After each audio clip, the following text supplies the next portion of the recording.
श्रीमद् भगवत गीता के अनुसार कर्म ही सबसे बड़ी भक्ति है। जब हम भक्ति के मार्ग पर निकलते हैं भगवान को खोजने के लिए, तो अर्जुन के साथ तो स्वयं भगवान श्री कृष्ण थे। उन्होंने भी अर्जुन को यही ज्ञान दिया कि कर्म ही तुम्हारे सर्वश्रेष्ठ हैं, जो कि तुम्हारी मोक्ष प्राप्ति में तुम्हारे सहायक बनते हैं। यानी कि अच्छे कर्म करो और फल की चिंता मत करो।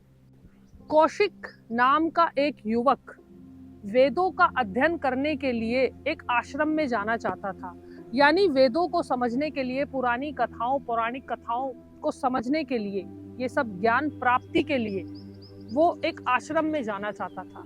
लेकिन उसके माँ बाप बहुत ज़्यादा बूढ़े थे, तो उसके माँ बाप ने समझाया उसको कि अभी तुम्हारी उम्र छोटी है, पहले हमारे साथ कुछ समय बिताओ, उसके बाद तुम अपनी पढ़ाई करने के लिए, अपनी समझ के लिए चले जाना, अभी कुछ समय हमारे साथ रहो। लेकिन वो नहीं माना और वो अपने बूढ़े माँ बाप को छोड़कर किसी आश्रम में चल दिया। तो एक दिन वो जंगल में टहल रहा था, तो एक चिड़िया ने उसके ऊपर बीट कर दी। तो उसको अच्छा नहीं लगा और उसको इतना गुस्सा आ गया, तो उसने अपनी आंखों की तेजी से, क्योंकि ज्ञान उसको बहुत हो गया था, अपनी आंखों की रोशनी से उस चिड़िया की, उस पक्षी की हत्या कर दी और आगे की तरफ निकल पड़ा। अब वो थोड़ा सा आगे की तरफ जंगल में बढ़ा तो एक घर था, वहाँ पर एक महिला काम कर रही थी। तो उसने सोचा कि मैं अब भिक्षा मांगने के लिए यहाँ जाता हूँ। तो उसने महिला का दरवाज़ा खटखटाया, महिला बाहर आई और उसने कहा कि कुछ भिक्षा चाहिए। तो उस महिला ने कहा कि आप थोड़ा इंतज़ार कीजिए बाबा, मैं अपना कुछ काम कर वापस आती हूँ। अब साधु को ये सुनकर बड़ा ही अचंभित हुआ कि हमें कैसे इंतज़ार करा रही है, हम तो साधु हैं। तो उसने उस चीज़ को अपमान में लिया और उस महिला को उसने श्राप दिया। अब वो महिला थोड़ी देर तक सुनती रही, वो कुछ बोली नहीं बेचारी। लेकिन जब वो साधु वहाँ से जाने लगा तो उस महिला ने कहा कि मैं आपसे एक बात कहना चाहती हूँ। साधु और सन्यासी को हमेशा अपने क्रोध के नियंत्रण में रहना चाहिए, कभी क्रोध करना ही नहीं चाहिए। आपसे मैं ये विनती करती हूँ कि आप कुछ आगे की तरफ जाएंगे तो एक गांव पड़ेगा मिथिला, वहाँ पर एक धर्मात्मा है और वो कसाई हैं और वो एक दुकान पर बैठते हैं और वो बड़े ही ज्ञानी हैं और उनका स्वभाव बड़ा ही अच्छा है। मैं बहुत कुछ सीखती हूँ उनसे, तो आप उनकी दुकान पर ज़रूर जाइएगा। अब वो साधु जो है मिथिला की तरफ निकल गया उस महिला के कहने पर। अब वो वहाँ पर मिथिला गांव में पहुँचा तो उसने देखा कि जिस धर्मात्मा से उनको मिलना था वो एक कसाई की दुकान है और मांस मच्छी का काम करते हैं और सब काटा पीटी कर रहे थे। तो ये देखकर वो साधु बड़ा हैरान हो गया और बड़ा ही अचंभित हो गया। तो वो दुकान पर गया और उसने उस धर्मात्मा से पूछा कि आप ये ऐसे काम करते हो, और एक औरत ने मुझसे कहा कि आप बहुत बड़े ज्ञानी हो, आपसे बहुत कुछ सीखा जा सकता है, ये कैसे संभव है।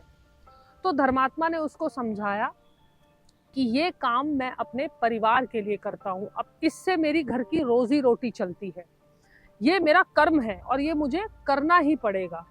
इसमें कोई दो राय नहीं है कि मैं अपना काम छोड़कर और अपने परिवार का देखभाल ना कर कुछ और करना शुरू कर दूँ। तो उस धर्मात्मा ने कहा कि मांस मच्छी काटना तो अलग बात रही, क्या आपने कभी सोचा है कि एक किसान भी जब खेती करता है, यानी जब अपने खेत को जोतता है, तो कितने सारे कीड़े मकोड़ों को रौंद देता है। इसमें उसकी कोई गलती नहीं है, क्योंकि वो अपना कर्म कर रहा है, वो अपना काम कर रहा है। तो इस चीज़ को आप समझिए। अब धर्मात्मा ने कहा कि चलिए मैं आपको और अच्छे तरीके से समझाता हूँ, आप मेरे परिवार से मिलने चलिए, आप इतनी दूर से आए हैं तो मैं अपने परिवार से आपको परिचित करवाता हूँ। तो धर्मात्मा उस साधु को अपने परिवार के पास ले गया। अब उसके परिवार में उसके बूढ़े माँ बाप थे, उसके बच्चे भी बैठे हुए थे। तो उसके बूढ़े माँ बाप को उसने जाते ही पैर छूकर पानी दिया। अब ये देखकर साधु को अपने माँ बाप की याद आ गई कि जिनको छोड़कर वो जंगलों में भटक रहा था सिर्फ वेद प्राप्ति के ज्ञान के लिए। तो धर्मात्मा ने कहा कि मैं तुमको यही समझाना चाहता हूँ कि तुम्हारा कर्म तुम्हारे माँ बाप से भी जुड़ता है। तुम्हारा कर्म है तुम अपने माँ बाप की सेवा करो, और ऐसा करने से तुम्हें प्रसन्नता ही मिलेगी। कर तो देखो। तुम इनको छोड़कर ऐसी बुरी व्यवस्था में अगर ये सोचो कि मैं बहुत ज्ञान की प्राप्ति कर लूँगा और कहाँ से कहाँ पहुँच जाऊँगा और अपने जीवन में बहुत आगे निकल जाऊँगा, तो तुम ऐसा बिल्कुल गलत सोचते हो। कभी कभी हमें अपने कर्मों से भागना नहीं चाहिए। जो कर्तव्य लेकर हम पैदा हुए हैं, उस चीज़ को निभाना भी हमारी सबसे बड़ी जिम्मेदारी है। और ऐसा तो हमें धार्मिक चीज़ों से बहुत कुछ सीखने को मिलता है। तुम कैसे इस गलत रास्ते पर भटक गए?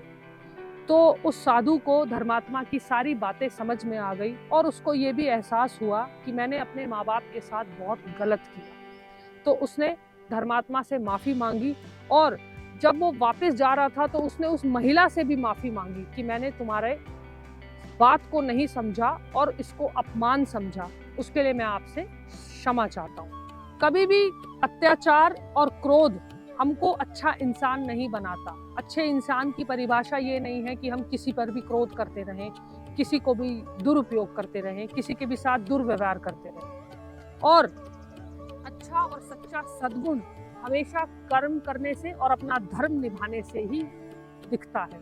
तो अपना कर्म करिए, जो आप इस पृथ्वी पर पैदा हुए हैं, अपना धर्म निभाइए, अपने माँ बाप की सेवा कीजिए और जिस काम के लिए आप आए हैं अच्छे काम कीजिए।